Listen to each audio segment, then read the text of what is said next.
Most people expect healing to produce relief. What it actually produces first is something more disorienting than that. You've done the work, something has genuinely shifted, and the pattern that used to run decisions doesn't have the same grip it once had. And you notice something unexpected. You sit across from someone you love, and you notice you could say that true thing, something more honest than you usually allow. You might not say it, but the constraint is different, which used to feel like an impossibility now feels like you have a choice. The thing you've been waiting to feel is not relief. It's a kind of exposure because the pattern, the anxiety, the avoidance, the achievement loop, the preemptive shrinking was also doing something else. It was explaining something.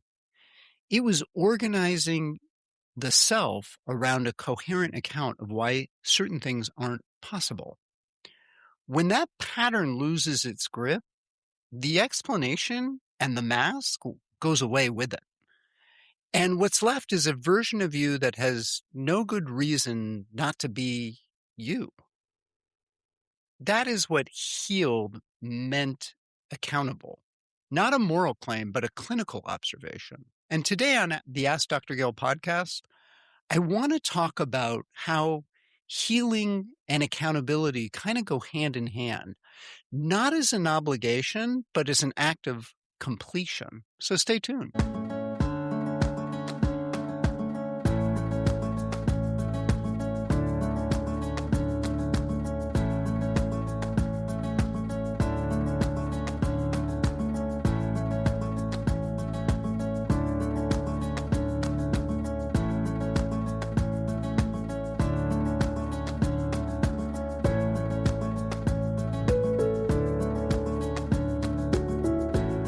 Hello and welcome to Ask Dr. Gill. I am your host, Dr. Gil Winkleman. And today on the podcast, I want to talk about healing and accountability because I think there's a framing here.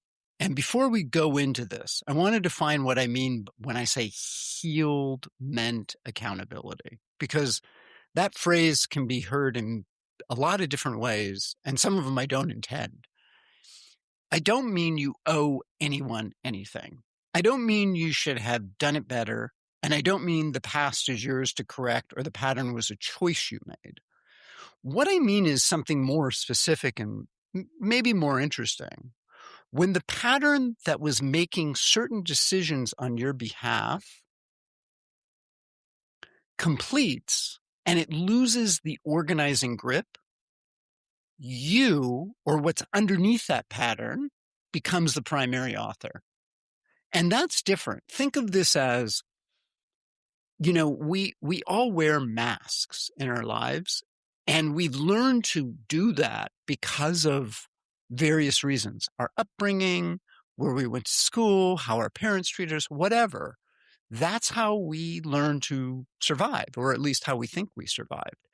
And when those come off, sometimes we don't even recognize ourselves and what's underneath it. And that's very disorienting. And this arrives as a consequence of completion, not as a demand before it. It's not that you have to just unmask everything. It's that it happens. And three things that I want to say before I go deeper. This episode is not an argument that difficulty is chosen. Some difficulty is genuinely circumstantial. And it's very much outside of our control. And the accountability I'm describing in this episode isn't about those things. It's not a judgment. This is also not a critique of people who haven't completed anything. The patterns that have been running are there for real reasons and real purposes. These are intelligent adaptations to real environments, and in many cases, those environments were very difficult. They deserve to be understood as such rather than something that we should overcome with our willpower. And finally, this isn't about moral achievement either. It's a clinical observation. And what tends to happen when genuine completion occurs? The accountability isn't something you decide to have. It arrives as a consequence of pattern completing. And just as a quick aside, and I may do a separate podcast about this, and I've talked about psychedelics in the podcast. But one of the interesting things about psychedelics that is talked about is something called ego death. And I wouldn't necessarily call it ego death because that has all these connotations around that idea. I would say it's more of an unmasking. I think that's the important piece. And when you take those layers off, you begin to ask the question like, well, what am I underneath that? So there's 3 stages that come in sequence, and none of them are particularly comfortable. The first thing that completion produces is capacity. It's not confidence and it's not it's not certainty. It's something more like room. And it's a gap between what the pattern used to require and what you actually do. The experience of noticing that something is possible that wasn't there before. And it's not theoretical, it's actual, right? Here's what capacity feels like on the inside. You're in a conversation and you notice that you could say something that is more true, and you might not say it, but you notice that there isn't the constraint there to prevent you from saying it. And that gap between impossibility and choice is what I mean by capacity. It isn't a small thing. For the person who learned that being truly known led somewhere painful, the one for whom genuine contact carried a cost, this shows up as noticing that you could say something honest in the conversation, and you monitor yourself more lightly, if you will. And if you say it, you might scan for damage, but let's just say it's less automatic. It's not the, experience that we have. The thing that used to organize every moment of exposure is still there, but it's lost some of its grip, if you will. And that means something is more available. Capacity is not the same as comfort. The first experience of genuine capacity is often disorienting. The constraint that was organizing the decision is gone, and what's left is a kind of open space that seems really unfamiliar. Some people initially experience this as a new quality of anxiety, and it's not the old anxiety, which was organized around the threat. This anxiety is organized around the openness and the possibility, and the anxiety of not having a good reason not to do something. It's that open space feeling. It's like, whoa, what do I do now? What tends to happen in this stage is small. The email that gets written and you send it without reading it 6 times. Not because you're more confident necessarily, but because you don't need that protective mechanism anymore. And there's less indecision in here. So the first sign that the work has reached something real isn't relief. It's noticing what it feels like to have the door open. The second stage is really interesting, and I would call this grief. And this is something that we often aren't warned about. It's the part people mistake for something going wrong. The pattern was doing something beyond causing suffering. It was also explaining things. And you organize the self around a coherent account of why certain things weren't possible, or why certain things happened, or why the relationship couldn't be asked for more, why your career couldn't be risked, why the creative work couldn't be shown. When the pattern completes, your explanation loses credibility, and you sometimes discover something you don't expect, which is that you miss it. I would say that there's a part of this that is in line with missing the part of yourself that you are no longer identified with. And sometimes it's about there's a excuse that was a shelter and they go away. Oftentimes the grief of the identity organized around the wound, right?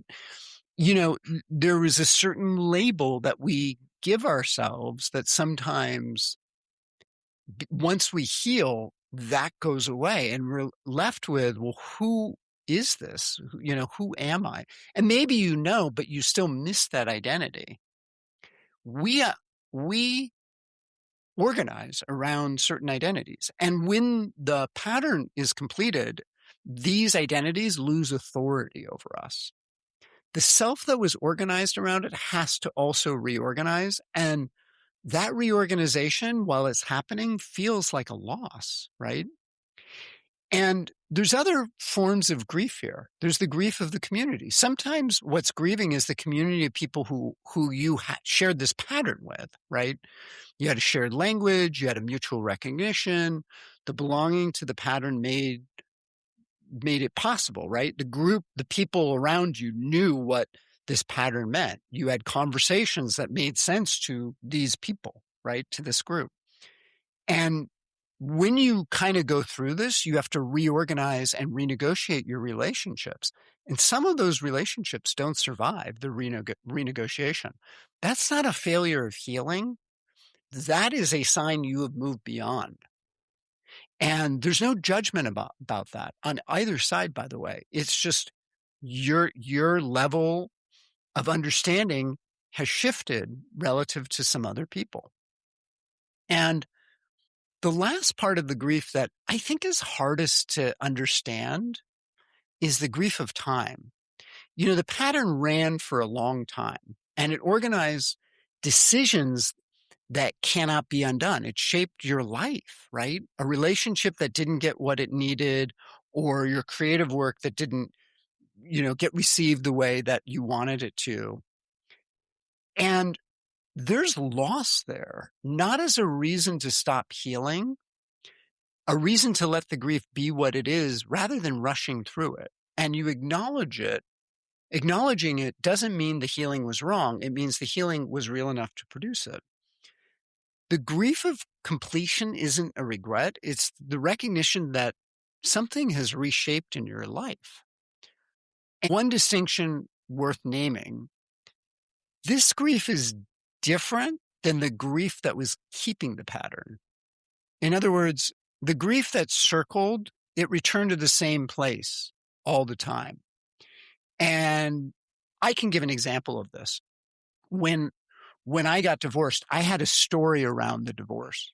And whenever I, started dating someone or went on a date, people would ask me about the divorce, and eventually I would tell them the whole story. And I remember one time I was out with somebody and they said, "So what happened?" And I realized the story was gone. And it was really disorienting, by the way, in that moment, because I didn't know what to say at that point. But I knew in my beingness that piece was different for me. And so I had to basically, make something up on the fly. It was very bizarre. It was a very bizarre feeling because so much of who I was before that, I organized in a particular way. And how I discussed things about my marriage was through that lens. And then it was gone. And it was like, wow, now what? There's a loss there, right? It was a good thing. I had completed something, but there was that piece that there was like an emptiness, if you will, in there. I'm going to take a quick break. And on the other end of the show, I'm going to talk about the last stage and also what this means and what you can do about it. So stay tuned.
Hello and welcome back to Ask Dr. Gil. I am your host, Dr. Gil Winkleman, and we're talking about healing and accountability. And I want to talk about the third stage, that the third thing that completion produces, and oftentimes it's the most disorienting.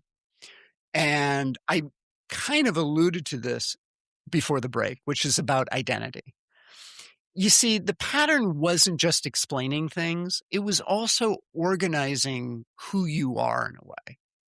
And when it completes, you lose your identity around what you were organizing yourself around, right?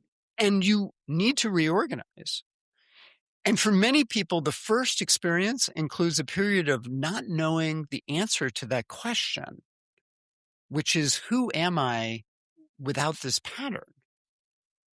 And that's a piece that I think is really important. And the question to ask yourself is, what do I reach for when I'm not reaching for this pattern or this completion or this piece, whatever that is?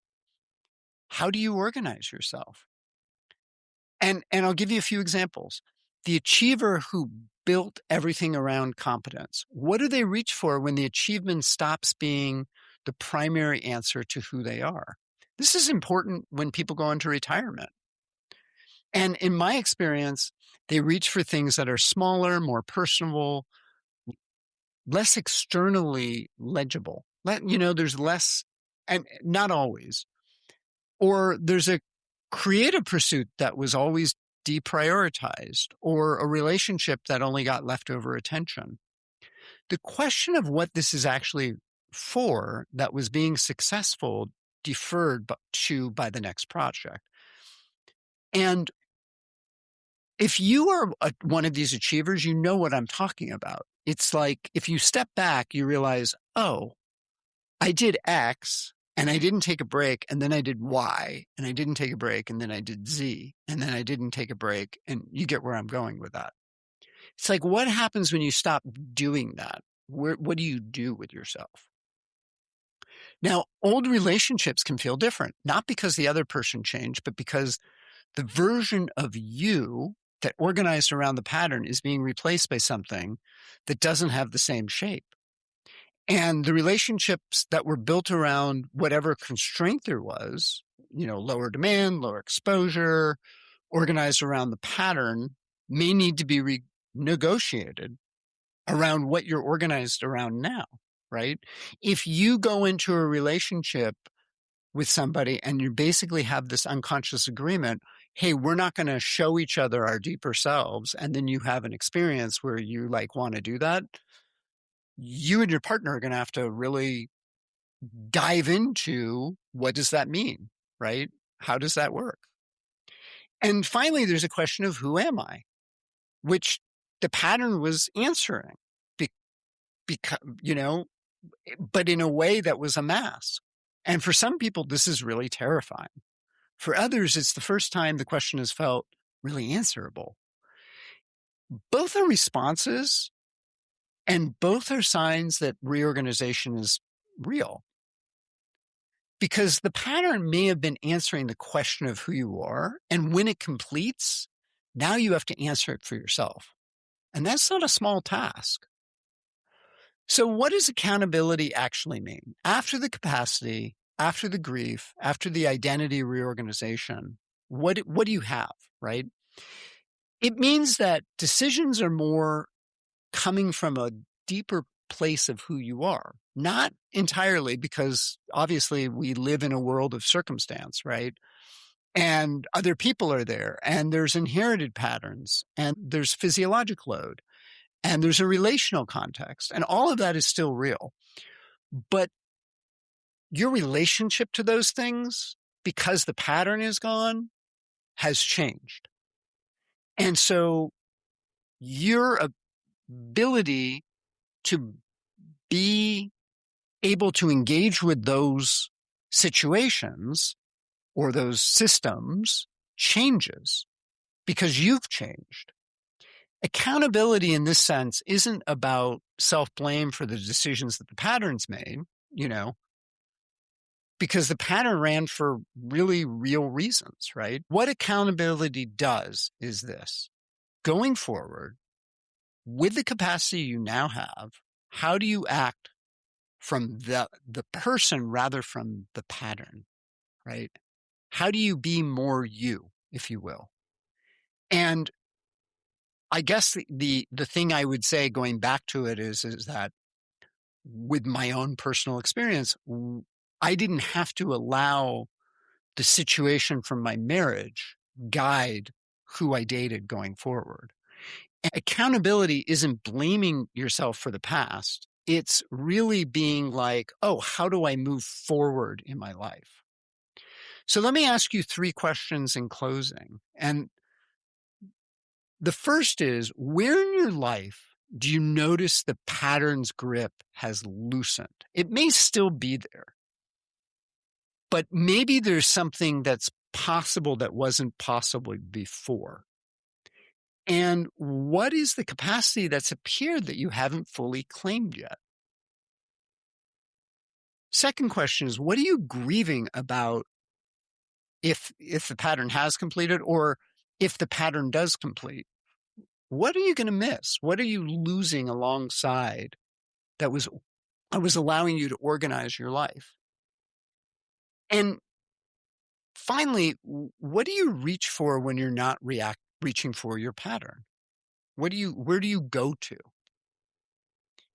Healed means accountable, and not because you owe it to anyone, and not because the past requires correcting, but because the pattern that was making certain decisions on your behalf is completed enough that the decisions are now more genuinely yours.